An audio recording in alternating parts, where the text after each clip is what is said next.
guys, welcome to Watercolor Wednesdays. I'm Callie and I'm one of the reference librarians for the Whittier Public Library. We're going to be learning some basic watercolor techniques, so we're going to go ahead and get started. Alright, so I'm going to go ahead and dip my brush into, this is my clean water bowl, this is going to be my dirty water bowl. So I want to fill my brush with water and I'm going to go ahead and create a plain clear water circle. And then I'm going to go ahead and pick up some pigment. I'm going to load my brush again with some water. Just dab the pigment that I want to put in here. And of course look for my water circle. Now this is called wet on wet. So you're applying wet paint to a wet surface. That's why we put the first clear water circle. This is good for creating a sort of soft edge, blending colors, as well as going from light to dark and creating bleeds. I'll show you what each of those look like. So again, I'm going to load my brush with some clear water, make a clear circle. If it has too much water, you can wipe some of the water off on your napkin and then pick some up again with your dry brush. Maybe spread it out a little bit. Now I'm going to go ahead and pick up another color. Now let's show you what it would look like to go from light to dark. So again, clear circle with water, take some off. Now we're going to add some color. We're going to go from light to dark. So I want to get some pigment, dip it in the dirty water bowl, and then go ahead and brush it in there. See how it's very light compared to that first circle? Now we're going to take some water out. Brush again, and then I'm going to add some dark to it again. I'm going to take some of that pigment that I just added off and sort of blend it in. You can add a little bit more water if you want to keep it more of a soft edge from dark to light.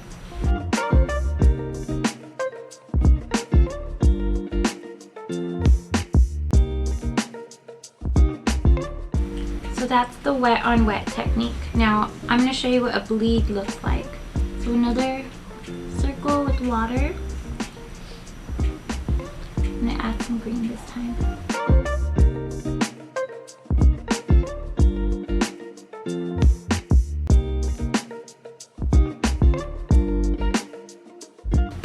Now I'm going to show you what it looks like when you try to blend to another color.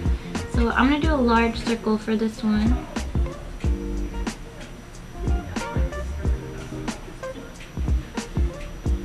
We're going to go ahead and get some green here. And then we're going to try to blend in some yellow.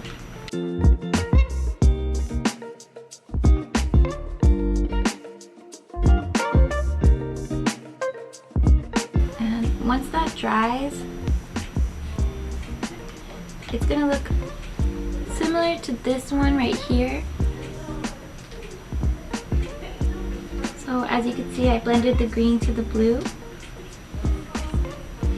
Now we're going to go ahead and try some wet paint on dry surface. This is called wet on dry. So I'm just taking straight color, saturating my brush in the color, and putting it onto a dry surface, which is the paper. So as you can see, the blue is very vibrant, very much pigmented and saturated.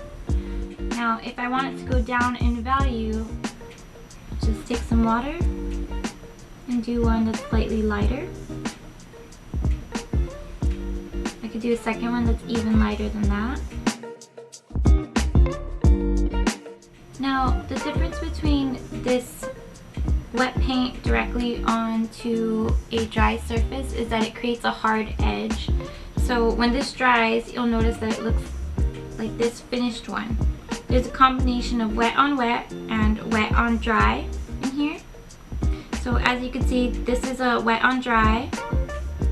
These are wet on dry. This is a wet on wet. So is this one. These are wet on dry because you can see the harsh line of the darker colors going over the lighter color. And I'll show you how to do that one in just a moment as well. So this one was one that I started earlier and I let it dry. So we're gonna go ahead and do the wet on dry, color on top of color with this one. So let's see, I have a green here, so I'll do a darker blue here, kind of water it down a little bit. And I'll go directly over the color. I'm going to go ahead and do that again with this beautiful green right here.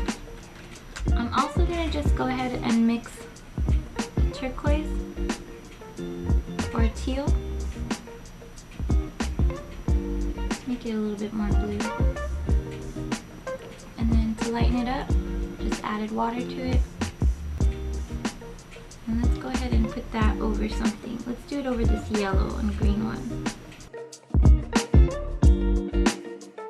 So later when that dries, it's going to go ahead and look like some of these.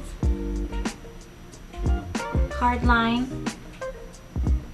Now if I were to do wet on wet over another wet on wet surface, it'll start to sort of melt together.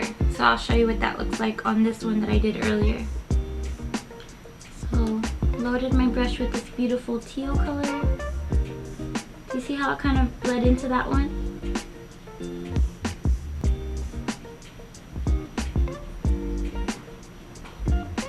So as I said earlier, this is great for blending two colors and creating a soft sort of edge.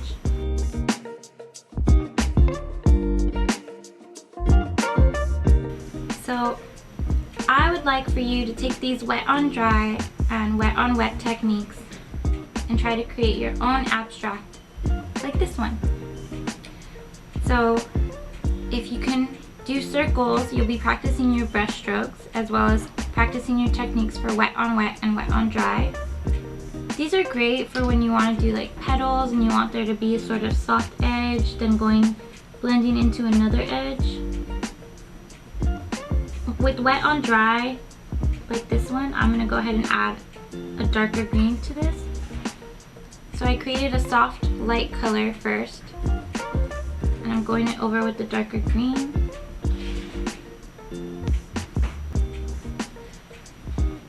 When this dries a little further, I could go back in sort of like with this one and just add a little bit more color to it on that side.